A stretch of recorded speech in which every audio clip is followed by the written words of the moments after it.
ইল্লাল্লাহ লা ইলাহা ইল্লাল্লাহ মুহাম্মাদুর রাসূলুল্লাহ সাল্লাল্লাহু আলাইহি ওয়াসাল্লাম। দুরূদ শরীফ আল্লাহুম্মা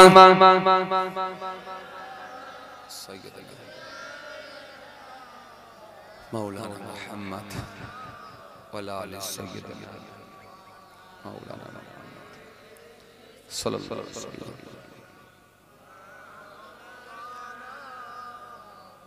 মাশাআল্লাহ মাশাআল্লাহ, আল্লাহ কবুল করেন, আল্লাহ কবুল করেন।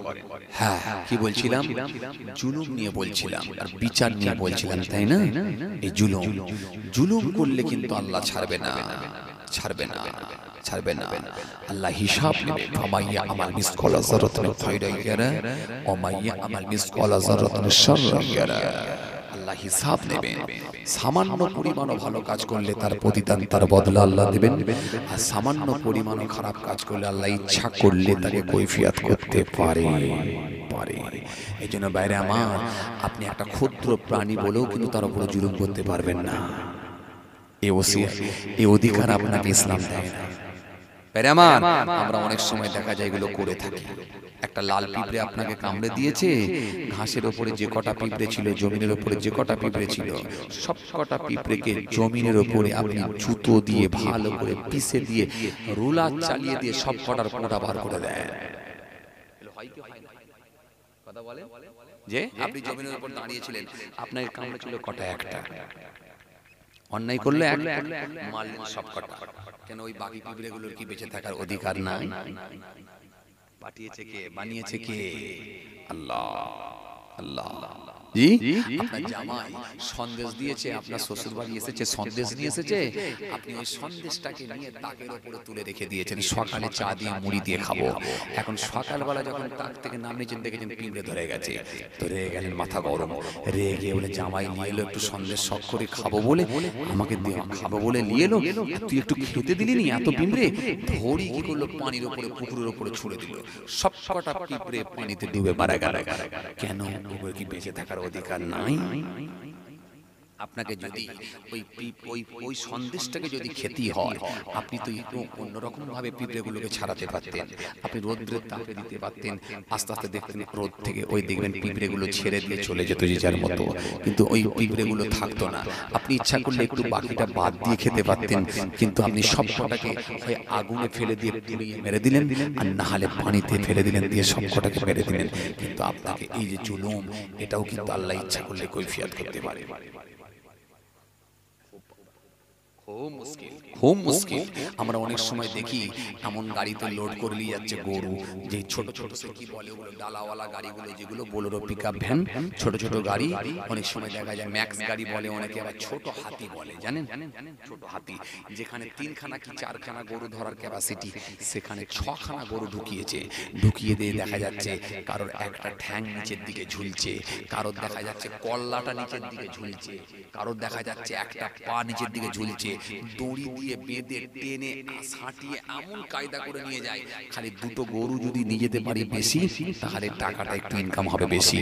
লাস্টে দেখা যাচ্ছে ওই গরুওয়ালা যিনি নিয়ে যাচ্ছেন, তিনি লাস্টে দেখা যায় যে গরুটা বসে আছে তার পিঠের উপরে চেপে সারা রাস্তায় যাচ্ছে। এগুলো কি প্রাণীকে কষ্ট দেওয়া নয়?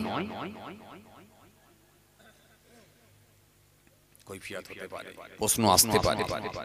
কথা বুঝতে পারছেন? খুব এত সহজ জি। পৃথিবীর জমিনে যারা জুলুম করেছে, তাদেরকে আমার আল্লাহ কিন্তু তাদের অস্তিত্বকে বিলীন করে দিয়েছে। আপনারা কি হিটলারের নাম শুনেছেন? কথা বলেন, হিটলারের নাম শুনেছেন? হিটলার নাম শুনেননি? হিটলার নাম শুনেছেন? অনেকেই আছে নাম শুনেছেন। হিটলার 3 বছরে 60 লক্ষ ইহুদিকে হত্যা করেছিল। হিটলার মৃত্যুর পূর্বে একটা পত্র লিখেছিল, ওই পত্রেতে ইহুদিদের কি অপরাধী বলে সাব্যস্ত করেছিল হিটলার। 3 বছরে 60 লক্ষ ইহুদিকে হত্যা করেছিল হিটলার। 1889 সালে 20 এপ্রিল জন্মগ্রহণ করেছিলেন হিটলার এক দরিদ্র পরিবারে। হিটলার ছিলেন তার বাবার দ্বিতীয় স্ত্রীর তৃতীয় সন্তান। এই হিটলার কে ছিল আপনি অবাক হয়ে যাবেন। ও মুসলমান ভালো করে শুনে রেখে দেখেন, অস্ট্রেলিয়ার ব্যাবিলনের মাঝামাঝি ব্রানাউ নগরীতে জন্মগ্রহণ করেছিল হিটলার। হিটলার কে ছিল আপনি অবাক হয়ে যাবেন। ছোটবেলা থেকে তিনি ছবি আঁকতে পছন্দ করতেন, কিন্তু পড়াশোনা করতে পছন্দ করতেন না। ছোট থেকে তিনি ছিলেন খুব জেদি, একরোখা ব্যক্তি। ছোট থেকে তিনি অকারণে মাস্টারদের সঙ্গে তর্কে জড়িয়ে যেত, যার নাম হলো হিটলার। এই হিটলার কে ছিল আপনাদের জানা আছে, আপনি অবাক হয়ে যাবেন। ছোটবেলায় যখন তার মা মারা যায়, মা মারা যাবার পরে হিটলার আর থাকতে না পেরে তিনি কর্মের জায়গায় রওনা দিলেন। আপনাদের জানা আছে দিনমজুর খাটার, দিনমজুর কাজের সঙ্গে তিনি সম্পৃক্ত হয়েছিলেন। এই হিটলার দিনমজুরের কাজের সঙ্গে তিনি সংযুক্ত হয়েছিলেন। এই হিটলার যখন চলে গিয়েছিল, আপনাদের জানা আছে বাইরে আমার বাবাজি আমার ভালো করে শুনে রেখে দেন, এই অস্ট্রেলিয়া থেকে হিটলার বিদায় নিয়ে চলে গিয়েছিল। সেখান থেকে ফিরে এসে হিটলার যখন মিউনিকে পৌঁছালেন, মিউনিকে আসার পরে 2 বছর তিনি কর্মের সঙ্গে সম্পৃক্ত ছিল। এরপরে হিটলার তার ইহুদিদের প্রতি একটা ক্ষোভ, রাগ, গুসা তৈরি হয়েছিল হিটলারের অন্তরে। হিটলার বুঝেছিল এই পৃথিবীতে সহজ সরল মানুষদেরকে এবং মানব জাতিদেরকে সোজাভাবে বসবাস করতে দেবে না, বাঁচতে দেবে না, কর্ম করে খেতে দেবে না, সেটা হলো ইহুদিরা। সুতরাং ইহুদিদেরকে এই পৃথিবী থেকে খতম করে দিতে হবে। ইহুদিদেরকে খতম করাই তার চিন্তা ভাবনা এসেছিল। এই হিটলার আপনাদের জানা আছে 1914 সালে যখন প্রথম বিশ্বযুদ্ধ হয়েছিল, হিটলার সেই যুদ্ধে যোগ দিয়ে নিজেকে সৈনিক হিসাবে তিনি জানিয়ে দিয়েছিলেন। হিটলারের রাজনৈতিকভাবে হিটলারের ক্যারিয়ার তখন থেকে শুরু হয়।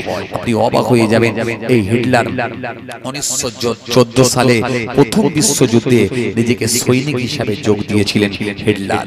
এরপরে আস্তে আস্তে আস্তে আস্তে আপনাদের জানা আছে হিটলার 1934 সালে আপনার কি বলে জার্মানের আপনাদের জানা আছে জার্মানের চৌকস একজন নিজেকে রাজনীতির নেতা বানিয়ে, দেশের একজন সর্বোচ্চ নেতা বানিয়ে হিটলার সারা দেশে এলান করে দিল, দেশের সবথেকে বড় লিডার হলাম আমি। এরপরে 1935 সালে দেশের মধ্যে তিনি একটা আইন তৈরি করেছিলেন। আইন তৈরি করে ইহুদিদেরকে দেশে বসবাস করার সুযোগ দিলেও কিন্তু ইহুদিদের নাগরিকত্ব কেড়ে নিয়েছিলেন। কেড়ে নিয়ে দেশের মধ্যে তিনি একটা আইন তৈরি করে দেশের নাগরিকদের 2 ভাগে বিভক্ত করে দিয়েছিলেন, যার নাম হলো হিটলার। দেশের নাগরিকদের 2 ভাগে বিভক্ত করে দিয়েছিলেন, ইহুদিদের নাগরিকত্ব কেড়ে নিয়েছিলেন, যার নাম হলো হিটলার। ইহুদিদের নাগরিকত্ব কেড়ে নিয়েছিলেন, থাকার সুযোগ পেলেও কিন্তু নাগরিকত্ব তারা হারিয়ে ফেলেছিল। আজ আমার দেশও কিন্তু একই স্টাইলে চলছে। আমার দেশের মধ্যেও কিন্তু নতুন নতুন আইন তৈরি করে কারোর নাগরিকত্ব কেড়ে নেওয়ার আওয়াজ কিন্তু নেতারা দিয়ে দিয়েছে। আমার কথা মনে বুঝতে পারেন পাচ্ছেন? সিএএ শুনেছেন? এনআরসি শুনেছেন? এদেশেও কিন্তু নেতারা আওয়াজ দিয়ে দিয়েছে, এখানে সমস্ত কমিউনিটির মানুষই থাকতে পারবে, খালি একটা কমিউনিটির মানুষ থাকতে পারবে না। তারা কারা? এই আওয়াজ কিন্তু দিয়ে দিয়েছে অনেকদিন আগে। একই স্টাইলে কিন্তু দেশ আগাচ্ছে। আমি এর থেকে বেশি বলতে পারবো না, মাইক চলছে। হিটলার যে স্টাইলে চালিয়েছিল একই স্টাইলে চলছে। ও মুসলমান ভালো করে শুনে রেখে দেন। এরপরে আপনি অবাক হয়ে যাবেন, হিটলার সামরিক বাহিনীকে কাজে লাগিয়ে দিয়ে পাশ্চাত্য দেশগুলোর উপর আক্রমণ শুরু করলেন। পোল্যান্ডের উপর আক্রমণ করলেন, করে একেবারে সব ইহুদিদেরকে তিনি নির্মূল করতে শুরু করলেন। 3 বছরে 60 লক্ষ ইহুদিকে তিনি হত্যা করেছিলেন। তখনকার দিনের বাবারি আমার ভাইরা, মানবাধিকার কর্মীরা বলেছিলেন, হিটলার আপনি কেন নিরীহ ইহুদিদেরকে কেন আপনি হত্যা করছেন, নৃশংসভাবে কেন হত্যা করছেন? হিটলার সেই সময় বলেছিল, শোনো, আমি 60 লক্ষ ইহুদিকে হত্যা করেছি, এখনো পর্যন্ত 10 লক্ষ ইহুদিকে হত্যা করতে পারিনি। যদি 10 লক্ষকে আমি হত্যা না করতে পারি, তাহলে এই 10 লক্ষ ইহুদি যদি রয়ে যায়, একদিন পৃথিবীর মানুষকে জানিয়ে দেবে যে ইহুদিরা মানুষের জন্য কি ক্ষতিকারক। আমার মনে হয় হিটলার তখন যে কথাটা বলেছিলেন, কিছুটা হলো এটাকে কিন্তু যুক্তিসম্মত। আজও আপনাদের জানা আছে, ও মুসলমান ভালো করে শুনে রেখে দেন, ফিলিস্তিনের মুসলমানদের উপরে আপনাদের জানা আছে ইসরায়েলি সৈন্যরা যে নির্মমভাবে হত্যা চালাচ্ছে, একদিন দুদিন তিন দিন নয়, গত 75 বছর ধরে হত্যা চলছে। আপনাদের জানা আছে এখনো পর্যন্ত চলছে, হত্যা অব্যাহত। আপনাদের জানা আছে রিসেন্ট কম বেশি প্রায় 35,000 ছাড়িয়ে গেল। 6 মাসের শিশু থেকে একেবারে 60 বছরের বৃদ্ধ পর্যন্ত, 6 মাসের শিশু থেকে একেবারে 60 বছরের বৃদ্ধা পর্যন্ত যে নির্মমভাবে হত্যা চলছে, নারী পুরুষ দেখা দেখি নাই, তারা আকাশ থেকে বৃষ্টি বর্ষণের ন্যায় বোমা বর্ষণ করছে, পুরো এলাকা তোলপাড় করে দিচ্ছে। গোটা ইতিহাস সাক্ষ্য দেয় ও মুসলমান সারা পৃথিবীতে আলোড়ন সৃষ্টি হয়ে গেছে। আজকে বাবাজি নিরীহ মুসলমানগুলোকে যে নির্মমভাবে হত্যা করা হচ্ছে, আজকে ইতিহাস থেকে আমরা জানতে পারি যে এই ফিলিস্তিনের মুসলমানগুলো একদিন ইসরায়েলকে জায়গা দিয়েছিল।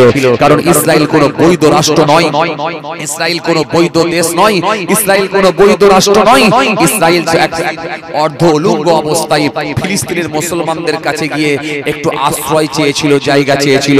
আর ইমামদারের কাজ হলো, যদি নবীর আদর্শে যদি সে আদর্শিত হয়, ইমামদারের কাজ হলো ক্ষুধার্ত ব্যক্তিকে অন্ন তুলে দেওয়া, বস্ত্রহীন ব্যক্তিকে বস্ত্র তুলে দেওয়া, গৃহহীন ব্যক্তিকে তার বসবাস করার বাসস্থান বানিয়ে দেওয়া, জায়গা দেওয়া। তখন ফিলিস্তিনের মুসলমানরা ইসরায়েলকে থাকার সুযোগ দিয়েছিল।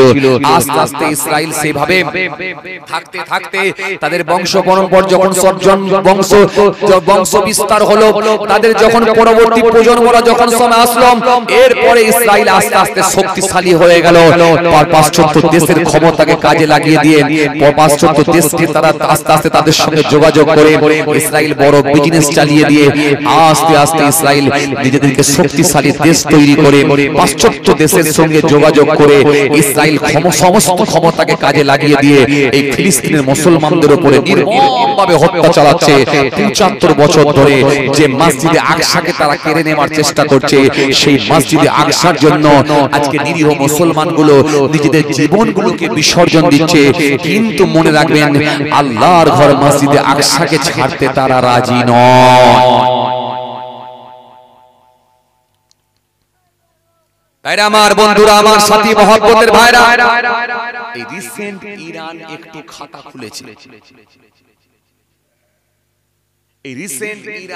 খাতা খুলেছে।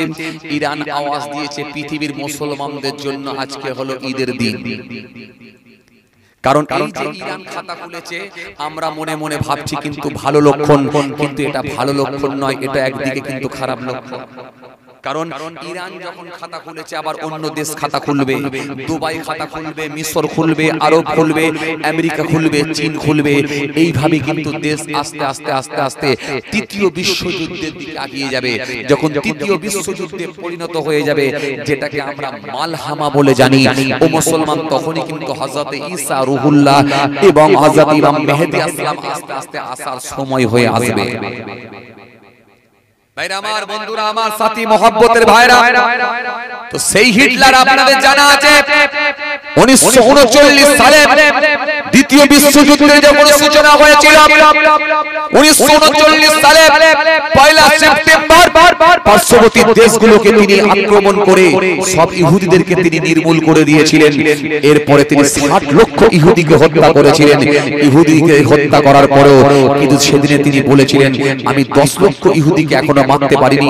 এই 10 লক্ষ ইহুদি যদি রয়ে যায়, তাহলে ইহুদিরা যে পৃথিবীর মানুষদের জন্য, মানব জাতির জন্য যে কত ভয়ঙ্কর, সেটা পরবর্তীকালে মানুষ জানতে পারবে। ইহুদিদেরকে নিয়ে তিনি সেদিনে এই কথা বলেছিলেন। এরপরে অনেক কথা আছে ইহুদিদেরকে নিয়ে। একটা সময়ে ইহুদিদেরকে মারতে মারতে সেই হিটলার এমন একটা জায়গায় পৌঁছেছিলেন, লাস্টে নিজের শরীরে তিনি বন্দুক দিয়ে গুলি করে আত্মহত্যার পথ বেছে নিয়েছিলেন। কথা বুঝতে পারছেন? যাই হোক, অনেক কথা, কিভাবে তিনি আত্মহত্যা করেছিলেন এই কথা বলতে গেলে অনেক কথা। কিন্তু আপনাকে আমি কি বলতে চাইছিলাম, যে দেশ আস্তে আস্তে সারা পৃথিবী যেদিকে আগাচ্ছে, মালহামার দিকে কিন্তু এগিয়ে যাচ্ছে। এই লক্ষণ কিন্তু আর খুব ভালো নয়। চলেন আমি আপনাদেরকে এটাই বুঝাতে চেয়েছি যে 60 লক্ষ ইহুদিকে হত্যা করলো, শেষে কিন্তু নিজে আত্মহত্যার পথ বেছে নিয়েছিল। এজন্য মাস্তান যে যত বড় লাফালাফি করুক না কেন, কিন্তু মনে রাখবেন তার মৃত্যু কিন্তু নিশ্চিত, সেও কিন্তু মৃত্যুর হাত থেকে রেহাই পায় না। মনে রাখবেন ইতিপূর্বে যত বড় বড় মাস্তান এসেছিল, যারা নিজেদের ক্ষমতাকে অপব্যবহার করেছিল, আজকে তাদেরকে আমার আল্লাহ নির্মূল করেছেন, ধ্বংস করেছেন, তাদের অস্তিত্বকে আল্লাহ বিলীন করে দিয়েছে। চলেন যে কথা আমি বলতে বলতে চলে এলাম হাজরাতে সুলাইমান নবীর কথা বলছিলাম।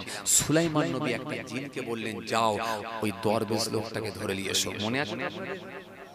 আমি ভুলে যাইনি বাবা, ভুলে যাওয়ার লোক নয়, আমি ভুলে যাওয়ার লোক নয়। কেন বলেন তো, একটা প্রসঙ্গ একটা কথা বলতে বলতে আর একটা প্রসঙ্গ এসে যায়, বোঝানোর জন্য যেতে হয়, আবার কিন্তু ব্যাক করে যে জায়গায় ছিলাম সেখানে এসে সেটাকে ক্লিয়ার করতে হয়। এটাই হলো সিস্টেম, ভুলে যাওয়ার লোক নয়। চলেন হযরতে সুলাইমান আলাইহিস সালাম বললেন, যাও একটা জিনকে বললেন, যাও ধরে নিয়ে এসো ওই দরবেশ লোকটা, যেখানে থাকুক না কেন তাকে ধরে নিয়ে এসো। হে তরুণিয়া নওজওয়ান জামাকেরা, হে আমার মুরব্বিয়ানেরা, বাবারা শুনে রেখে দিন, বাবারা জেনে রেখে দিন, কিতাবের মধ্যে পাওয়া যায় হযরতে সুলাইমান নবী একটা জিনকে বললেন, যাও ওই দরবেশ লোকটাকে ধরে নিয়ে এসো। কেন সুলাইমান নবীর কথা জেনেরা পর্যন্ত শুনতো। কেন পৃথিবীর জমিনে সর্বপ্রথম যে মসজিদটা বানানো হয়েছিল, হযরত সুলাইমান নবী জেনেদেরকে নিয়ে যে মসজিদ তৈরি করেছিলেন, যেটা হলো মসজিদে আকসা।